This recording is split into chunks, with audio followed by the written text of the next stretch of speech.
Hey everybody, welcome back to the Nuggets of Nothing podcast. This week, got somebody completely new. I've got Alex Bell with me.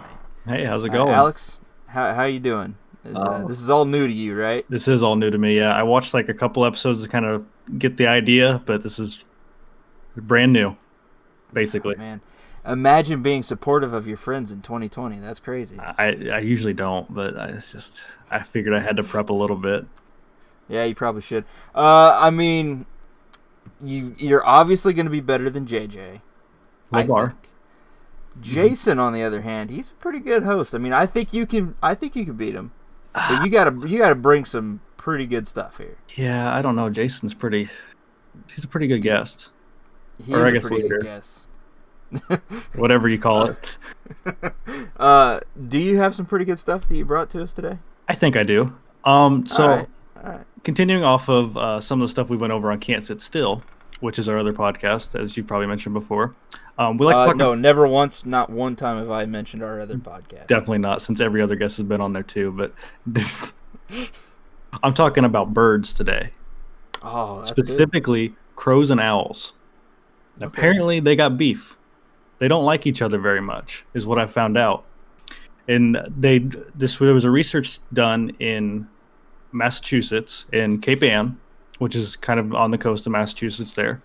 And they followed this owl called Hedwig, who's a snow white owl, Obviously, yeah, Yep. that's not surprising. And they found out that well, I think they knew a little bit beforehand, but they kind of got to research it. And there's a lot of cool pictures on goodmorninggloucester.com, which I can link to you so they can read it if they want. And they found that the Hedwig had actually learned to hunt at both day and night to avoid crows and actually hunt crows, because crows, their flocks called murders, which is really cool. They also like to hunt owls because they have it predetermined in their head that owls are their natural enemies. Even though they really, Okay. if it weren't for that, they probably wouldn't have much beef. But the owls will come in the middle of the night and eat the crows out of their nests and their living like spaces. So they just turn the Really? tables. Yeah, because the crows only attack when they're all together. But Well, yeah, it's like a wolf pack mentality. I get that. yeah, but Hedwig he just doesn't care. He just doesn't give any. He's, he's just going out in the middle of the night hunting crows. That way they don't hunt him back. Yeah, he's saying, "Oh no, you guys are a pack. That's great. Well, I'm gonna pick off your pack when you least expect it. Yep. When you're sleeping, you're done." Man, okay, so who would you pick in that fight? Would you go with Hedwig? Well, are we talking like the whole murder of crows? Or are we talking just one crow? I'm talking whole murder of crows versus that owl. I'm gonna take the murder of crows because crows are fucking smart, man. Like the owl's I get- smart too, but when you get Yeah. a lot of smart crows, they're gonna figure I out was a just- way. This is that Joe Rogan argument of like, do you think you could beat up a group of toddlers? And he says, yeah, absolutely, I could definitely beat up a group of toddlers. Do you think that this owl even stands a chance against it? Because his argument behind the toddlers is that they're not smart enough and not organized enough to be able to take him on. Right. In this instance, the crows are smart enough and organized enough. I doubt that owl has much of a chance. It's like instead of toddlers, imagine them as like fourth or fifth graders. They're not nearly as big, but they have a little bit of brain going on, and they know how to gang up on you. So Yeah, every toddler I've ever met's just straight stupid. So I mean, man, like, they're so dumb. Like yeah. all of our friends who have toddlers, all their kids are so dumb, man. they're just so dumb. Babies the are dumbest. stupid. Get a job already. Yeah. But yeah, I can't imagine that the owl has much of a chance, which upsets me because I would really prefer that it did. But you know what? I'm gonna say that the owl does pull it out. I'm gonna say that he does win. What's your plan of attack then? If you're the owl, If you're the owl, you got to go for the leader, but you got to figure out who that leader is. Who would be the ring? The worst part about it would be is if none of them were the leaders and they all were just straight attacking off of their own volition. Yeah. Because then you have no chance. You can't pick off the one that's organizing it all. But if you can find the one that's organizing it and take him out, it kind of all falls away. It's like the adage about the snake. If you cut the head of the snake off, the body flounders. Well, who's the head here? So do you think they have like a colonel and like generals? And do you think there's ranks to the crows? You think they have like initiation ceremonies where? I think it's more like a mob type of situation. Okay. Where it's almost like they have but it's more like who's the Don, and then who's like the next step down, who's about to take over the Don after he's passed on, like that kind of stuff. And because I just assume that crows are badass, and like they're going for broke. They're gonna kill you. Which is weird, because you think if they're like a mob, do you think they'd do stuff at night? They'd walk down the alley, and but no, they're during the day apparently. Which I was a little surprised, but I kind of got because I don't know, because where we grow up, we don't see a whole lot of crows. Nah, no, not really. So we're not really super familiar with them, and if you do, you're not seeing like a group of crows. You're seeing like what's it, a murder of crows? Murder of crows, yeah. Yeah, you're not seeing a murder of crows. You're seeing like a crow, maybe two. Okay, I guess that's a question. How many crows have to be in a group in order to be considered a murder? Because that's good knowledge for everybody to know on this podcast. I'm gonna guess at least 10. I'm gonna say like 4. 4? Oh, you're closer. It's 3. Well, one's a single, two's a couple, 3. It's a group. It's a crowd. Group. Yeah. Yeah. Okay. That makes sense. In some weird way, that makes sense. But have you ever seen the movie? Well, no, because you don't watch movies. You just have never seen a movie ever. No, name the movie. I bet I haven't seen it. Okay, it's Resident Evil. No. I'm gonna guarantee that you've never seen it. I don't watch scary movies because I'm a bitch. It's Resident Evil Extinction, and there's crows have been eating on zombie flesh, so they kind of like turn themselves a bit, and so because of that, like there's a whole like group of crows that just swarm this entire group, and so seeing that, I have to assume that I guess it really questions how many crows are going after the owl. Because, okay, so if it's just a murder and it's the bare minimum of a murder with 3 crows, I think the owl can win. Yeah, the owl has a chance. I think anything over 6 is kind of pushing it, though. Because it's just one owl. And if you have 6, you can reasonably get them from all sides and, serpentine maneuvers and all that other stuff. Yeah, take away the ports, typical military strategies. Yeah, you obviously you build a wall and you completely cut them away from the rest of civilization, make them pay for it, and then they just starve. Yep. And it's the long con. That's what it is. It's all the long con. These crows aren't going for broke. They're going. They're like, no. We're here for stable environments. That's what it is. Okay, but say there's 2 owls. How many crows does it take to take down 2 owls? Are the owls working together? Yeah. Okay.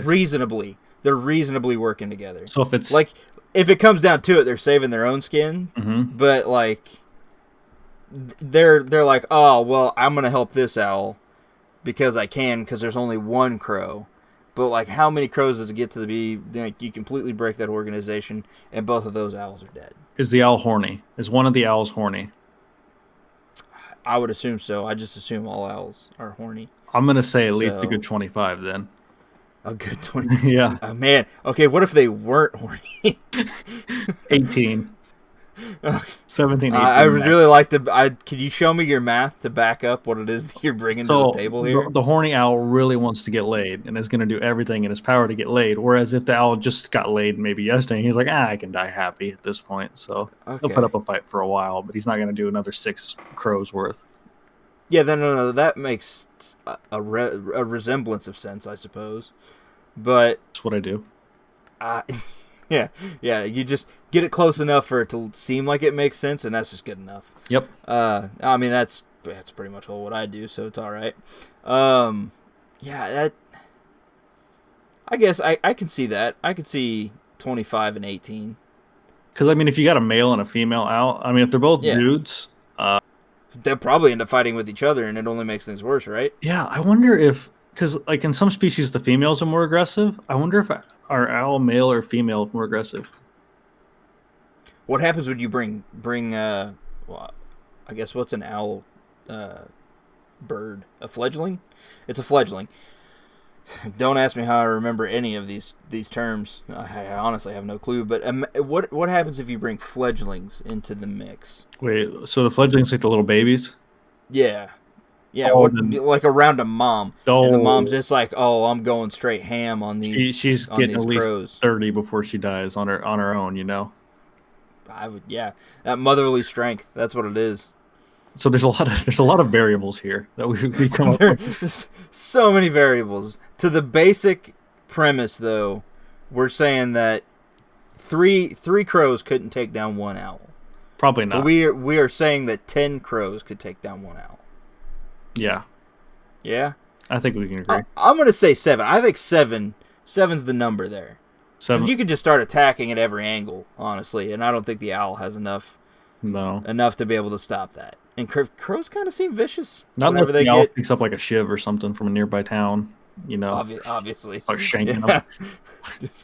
them, just like, oh, now we're really bringing in. or weird heaven forbid a variables. gun. You know, Get guns involved, and it you know what? it is However America. many's in that clip, there you go. That's what it is. Mm-hmm. You think it hit Alright. every bullet? No, it's never been trained. Okay. Now, I guess, is it a mom? Because that thing is going 30 for 30 if that's a 30-round clip. oh, absolutely. I would assume that would just be, she would become the Hawkeye, well, I guess, Owl Eye. Golden I don't eye. know. What's it? We'll move on to my next topic. I think we found out a lot about owls and crows. Honestly, I think that might be one of the better topics that's been on this podcast. I saw it and I was because- like, man, that sounds like it seems perfect for this. Because I myself never knew that owls and crows had beefs. And neither. It was Like so at all. weird to me. So, all right, I'm going to go ahead and talk about my topic here. It's Sogen Keto. So what? And Sogen Keto. I Okay. assume that I am. Nope, Kato. Kato? It's a Japanese gentleman, and he was known as being not the world's, Tokyo's oldest living person Okay. until he wasn't. Come to find out, he had died in 1978 at the age of 79. He was originally thought to have lived for 111 years. What? So, here's the story. This gentleman was sitting at home, just living his life at 111 years old, right? Mm-hmm. Well, wrong. On the day, and I'm going to make sure that I get this right, Respect for the Aged Day in Tokyo, there is a committee. The committee wanted to go and congratulate this gentleman of living 111 years. Come to find out, he was actually in his house, mummified. Mummified.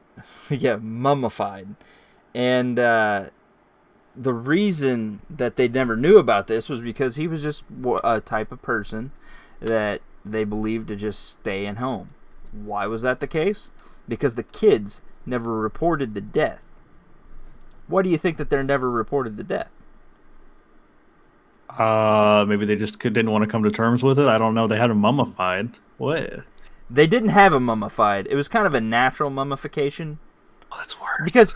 Because he died in 1978. They didn't find him until 2010. Right, the people didn't, but the kids had to have known, right? No, that's just it. The kids knew. But why did the kids not report it? To get his pension. They were committing fraud. They had received 9.5 million yen, or $117,939 in U.S. currency, worth of his pension, which of course caused them to get arrested for fraud.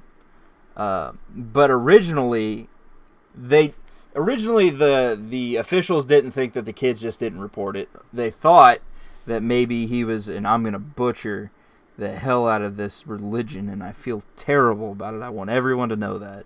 But they thought that he was a Buddhist monk that had practiced Sokoshinbutsu, which is the Buddhist mummified. More or less, it's a Buddhist that doesn't take on worldly possessions or worldly stimulus or sensual feeling, so he didn't really get his own sustenance. That his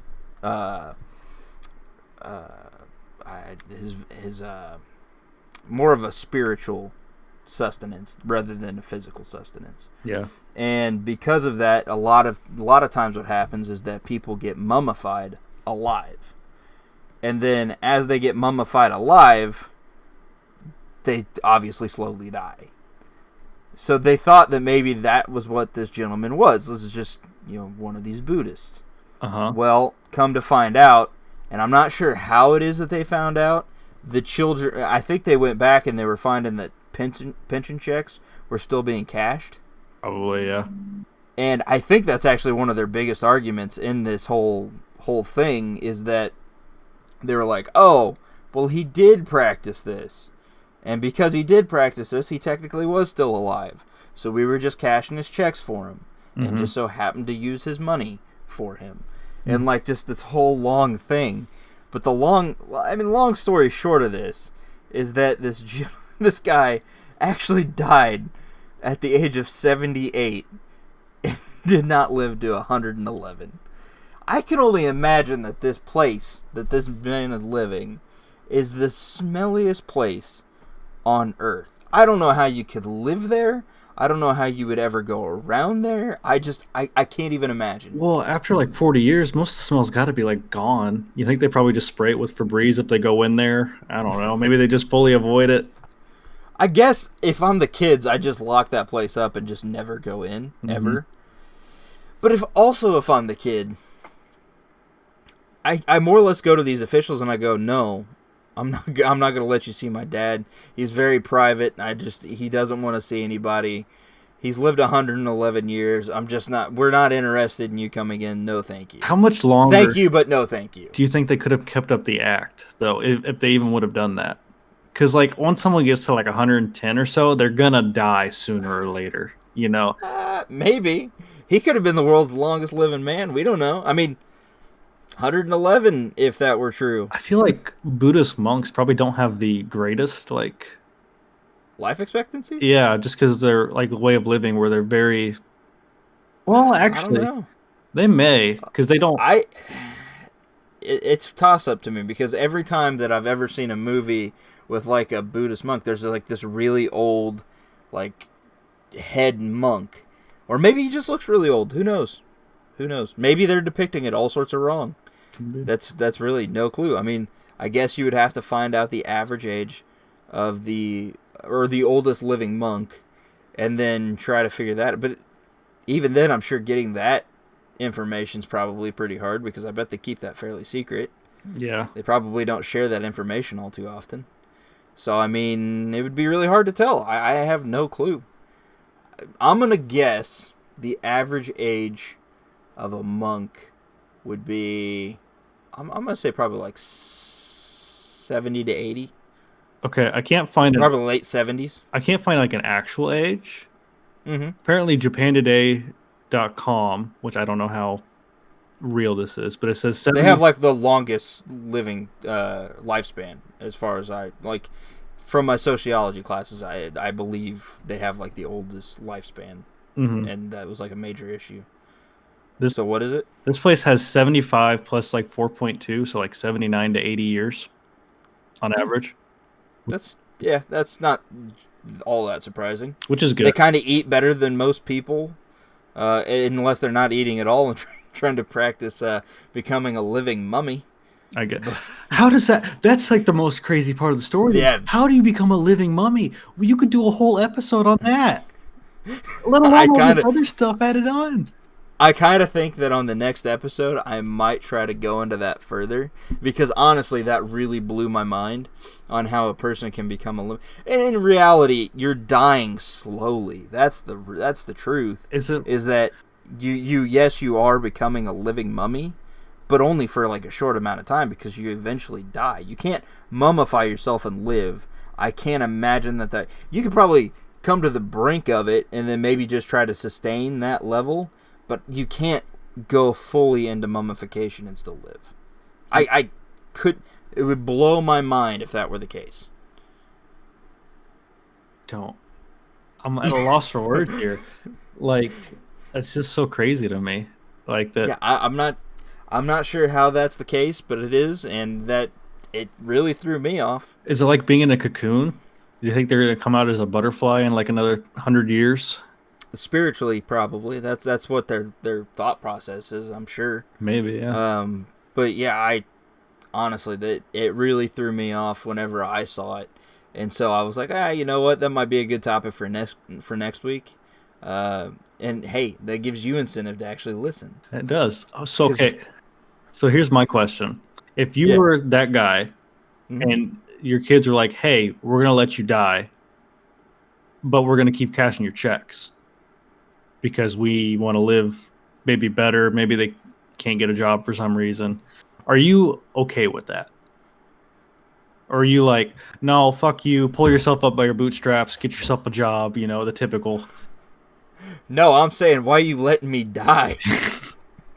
Help me. I have the money. You're taking my money. Well, say he's like mummified, basically, so he can't move or anything. So maybe he's like in the beginning, which I don't know how this works, but it's in the beginning stages of mummification. He can barely talk. He's just like, and for my last wish, cash in those checks, kids. You think that's just how it works? Make bank. Yeah. Fuck the government. Well, my question is how much were each of these checks? Because it's $9.5 million, right? And it was only over the course of 9.5 million yen, which is very different. Okay, but you're converting yen to yen. I'm not saying convert yen to US dollars and try to do that. No, you're converting yen to yen, so that equation doesn't really add up there. The question becomes, all right, so let's see. It was 1978 that they found him. This is not good. I shouldn't be doing this without doing the math first. Yep. But, all right, let's say 9.5 million yen. And it's over the course from 1978 to 2010. Right? So that right there is 32 years. Right. So in 32 years, you're getting 9.5 million yen. You want to do this math for me? Do 9.5 million divided by 32 years. How many zeros is that? Oh Christ! So you tell me, Alex. How many zeros is that? 7 digits. So there's 5 zeros. Hey, look at you go. So take that divided by 32. Take that divided by 32. And then take that divided by 12. Okay, you're doing it monthly. I appreciate that. So it looks like it's 2.5k yen monthly. So they're getting 2,500 yen monthly. So so what's the average salary of, I don't know, Tokyo, Japan? That's $23. Oh, U.S. Yeah. Our dollar is much stronger than their yen, but their yen still trades as though it's like $1 there. So it's once again, drop off U.S. That doesn't count, doesn't matter. Who gives a shit? We do, obviously, but they don't. So what's the average salary of a person in Tokyo? Monthly, about 5,000 yen. So they're making about half of a monthly salary. So they're making half of it. So at that point, just I mean, if I'm him, go for it. That's fine. You have a little extra fun money, I guess, to have during the week. I would like you to go off and try to do better for yourself. That's clearly not going to be enough to fully sustain you. You know those kids aren't going to do that. I know, but you should.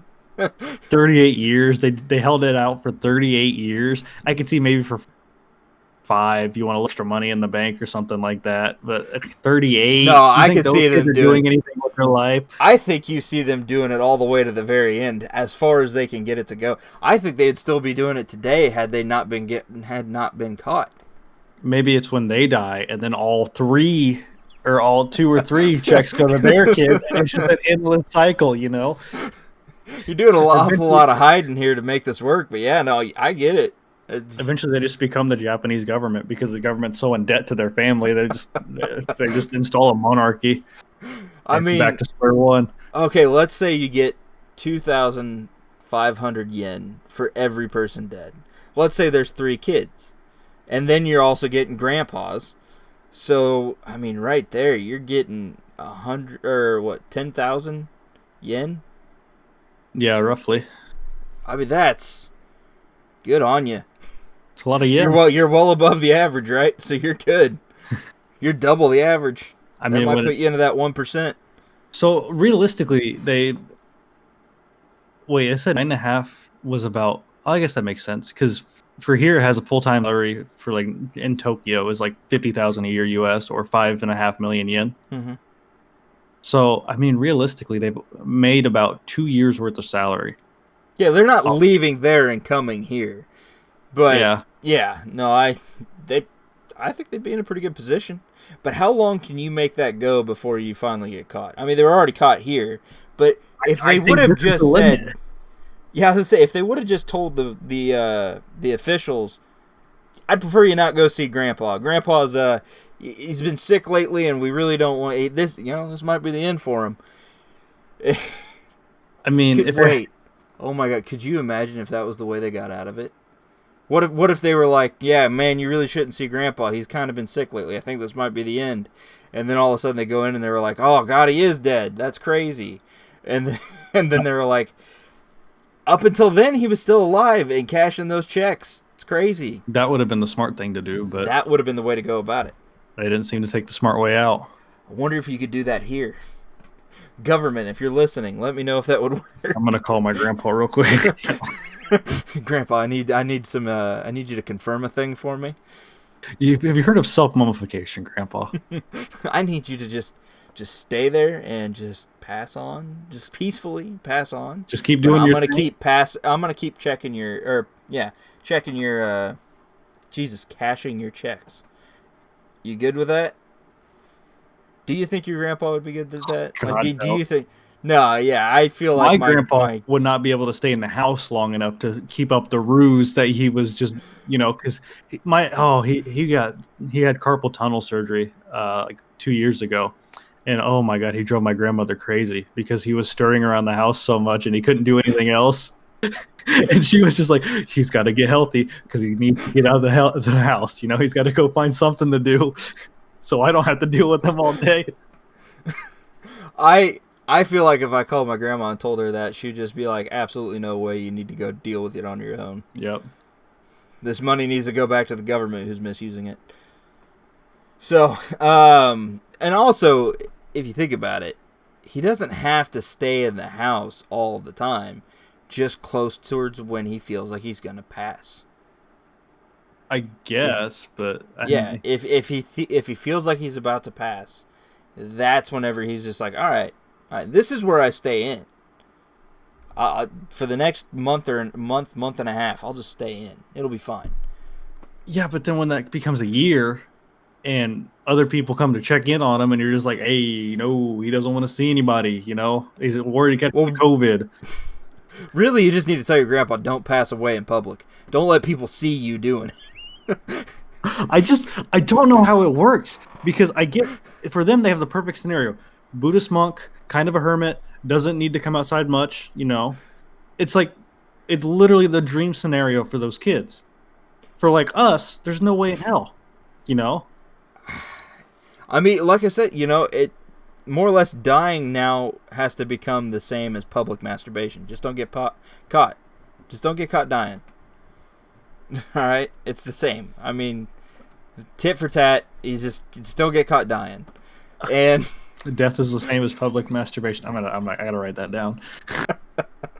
It is. It's one of the same. You just can't get caught doing it. If you do, the ruse is up. You're caught. You're going to jail. Mm-hmm. All right. Probably should end that there. We've brought a lot of bad karma on ourselves. Yes, we have. Don't pass away, grandparents. We really enjoy you being around. We do. And your life is way, way more worth than $23, okay? Way more worth $23. Now 50. No, I'm kidding. You've heard it here first, folks. Alex thinks his grandparents' life is only worth $50. All right, everyone. You can catch Alex on the Can't Sit Still podcast. You can catch me on the Can't Sit Still podcast. Along with that, we would like you to go ahead and follow us at Twitter at Nothing Nugs. Nope, it's Nothing Nuggets. Nice. I wanted it to be Nothing Nugs. I really did. I tried. It didn't work. But it's Nothing Nuggets on Twitter. And you can also find us on Anchor, Spotify. You can find us on YouTube. You can watch the video of this video along with all of our other videos and future videos that we're going to be doing. We also have a TikTok at 2020 Broadcasting. We are going to be posting some videos there.